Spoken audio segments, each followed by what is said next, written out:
Story 1. The Silent Cabin on Ridgewater Trail.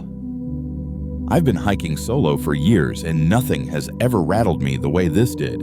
This happened last spring in Colorado near Ridgewater Trail, way off the marked paths. I'd been hiking since early morning and wanted to push deeper into the woods than usual. Around mid-afternoon, the weather started turning foggy, not dangerously so, just enough to blur the distance. I kept going until I reached a slope overlooking a narrow valley. At the bottom was an old cabin, small, dark, and absolutely not on any map I'd ever seen. At first I thought maybe it was an old ranger outpost, but the closer I got, the stranger it felt. The cabin looked abandoned, but not old enough to be from the early 1900s, maybe a couple of decades at most. What bothered me was that it was too clean. No moss, no overgrowth, not even dust on the windowsills, like someone took care of it recently, then disappeared. I circled it cautiously. The fog made it hard to see more than 30 feet in any direction. Just as I reached the back of the cabin, I heard footsteps behind me, slow, deliberate crunches on the damp leaves. I spun around and the sound stopped instantly. I called out. Nothing. I peeked through one of the cabin's windows. Inside, the room was empty, except for a large wooden chair facing the door. A pile of stones sat in the chair, arranged like they were placed there one at a time, not scattered, placed. Then, from deep inside the fog, a low whistle echoed, a human whistle, long and rising in pitch, almost like someone was signaling. I froze in place. Another whistle answered it, this one higher, much closer, maybe 20 feet behind me. I bolted up the slope without looking back.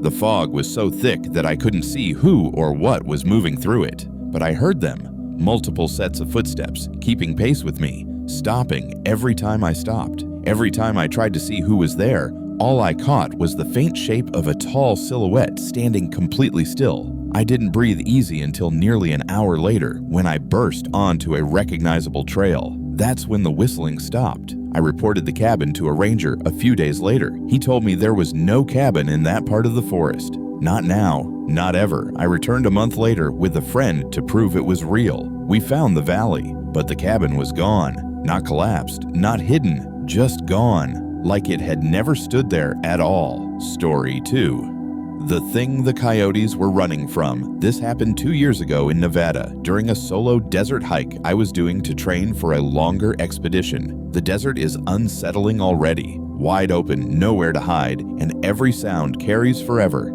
I was hiking close to sunset when I heard coyotes yipping in the distance. Normal enough. But then the yipping turned into screams. Not animal screams. Something more panicked, frantic.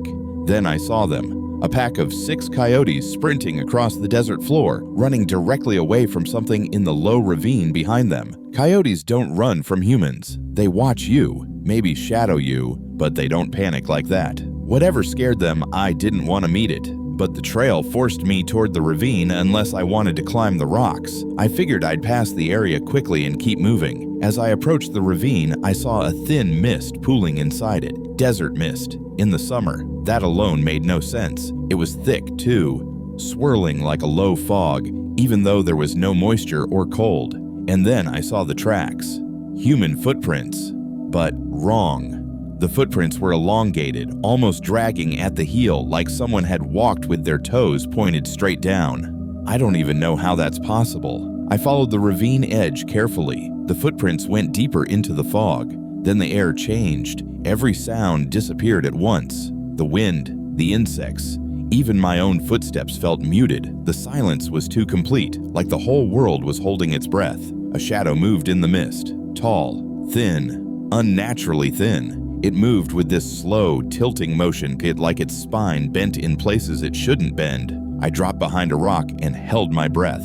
The thing stopped moving, its silhouette perfectly still, facing the direction of the fleeing coyotes. Then, without any sound at all, it turned its head toward me. I couldn't see eyes or features, just the impression that it was looking at me through the fog. That was enough. I crawled, then ran, then outright sprinted for nearly a mile before I dared to look back. By then, the mist was gone, the ravine looked normal, and the desert sounds returned like someone turned the volume back up. I didn't go back for the rest of the trip, and to this day, the image of that silhouette in the fog still makes my stomach drop.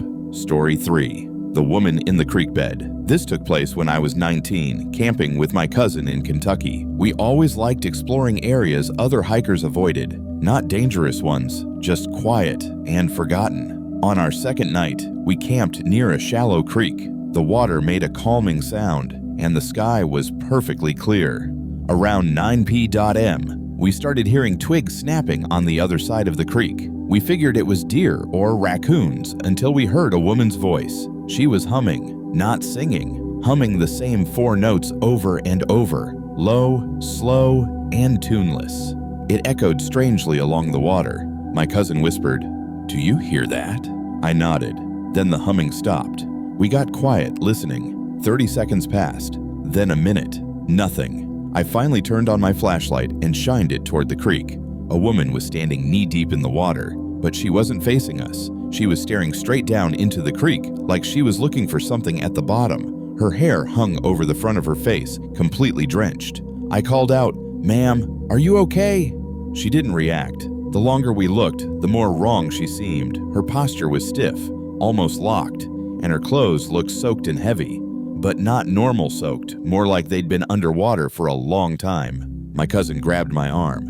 "Dude, her feet aren't moving." He was right. The water flowed around her ankles, but she was perfectly still. Too still. Suddenly, she stopped looking down. Slowly. So slowly, I swear it took 10 seconds. She turned her head toward us. The rest of her body didn't move at all. Her face was pale, almost gray, and her eyes looked pitch black from where we were. Then she whispered something. But it wasn't to us. It was behind us. We spun around, shining our lights everywhere, hearts racing. No one was there. When we turned back to the creek, the woman was gone. No splashes, no footsteps in the mud, just empty water. We packed up our gear in under 2 minutes and hiked back to the main trail in total silence. We didn't talk about it until the next morning, and even then, we didn't understand what we saw. All I know is that I've never camped near water again.